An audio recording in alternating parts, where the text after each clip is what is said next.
Hello, and thank you for taking the time to listen to the summary of our study, which is going to be published in Mayo Clinic Proceedings later this summer, titled Food Allergy, a Comprehensive Population-Based Cohort Study.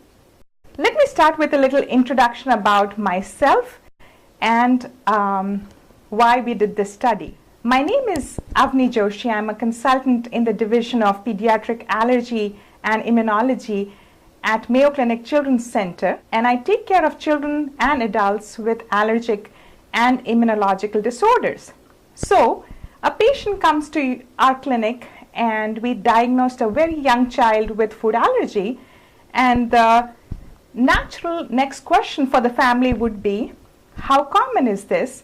Is my child suffering from a rare disease, or is this extremely common? And we have no accurate answer to this question. So far, most studies on food allergy have been based on self-reported food allergy, and the usual prevalence is about 5%. What does that mean? That means that patients can have their inherent biases in reporting food allergies. Food intolerances can be termed as food allergies because for an uninitiated audience, they may seem to be the same condition. So we did a population-based study looking at the incidence of food allergies in Olmsted County, and what we found in children was that in the year 2000, 2002, the incidence was about 6 per 10,000 person years, which increased to up to 12 per 10,000 person years in 2008, and it stabilized to about 10 per 10,000 person years in 2010-2011. This closely paralleled to the recommendation from American Academy of Pediatrics, which in 2000 recommended that we should delay the introduction of allergenic food.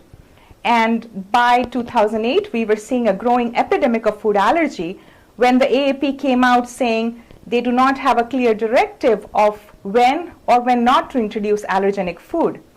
Finally, in 2015, the AAP has come out with recommendations for early introduction, especially for peanut. We are continuing our study further to see if these recommendations truly have an effect and decline the trend in increasing incidence of food allergy. I really would like to share the daily life of a child who has food allergies and how and what it is to live with food allergy on a day-to-day basis.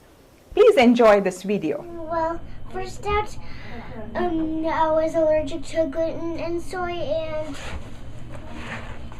I was allergic to peanuts. Wow. And then I came here, and then I was not allergic to peanuts.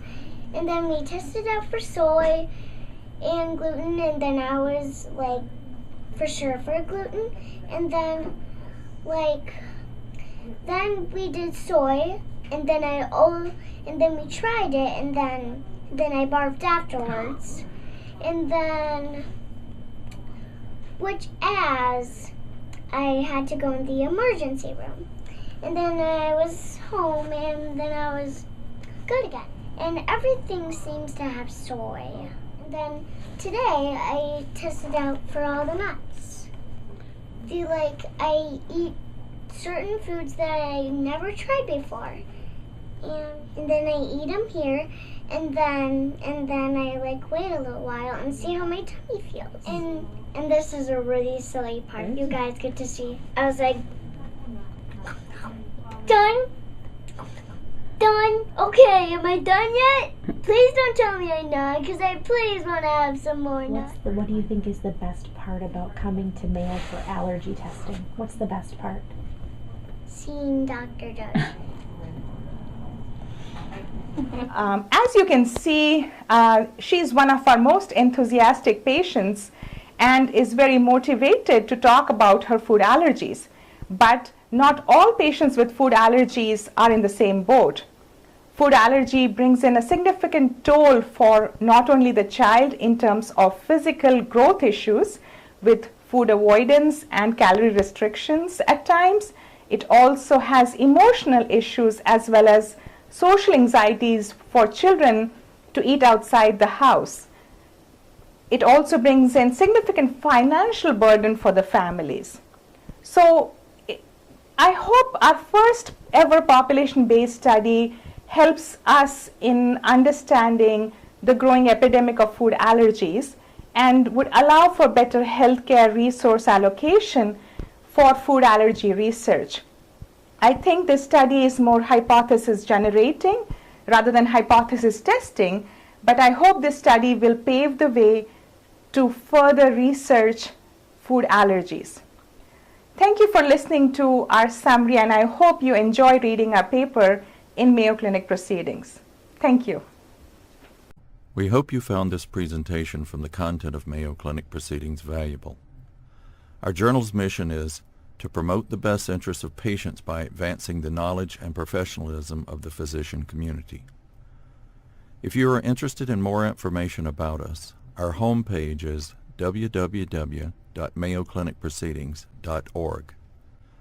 There you will find access information for our social media content, such as additional videos on our YouTube channel or journal updates on Facebook. You can also follow us on Twitter. More information about healthcare at Mayo Clinic is available at www.mayoclinic.org. This video content is copyrighted by Mayo Foundation for Medical Education and Research.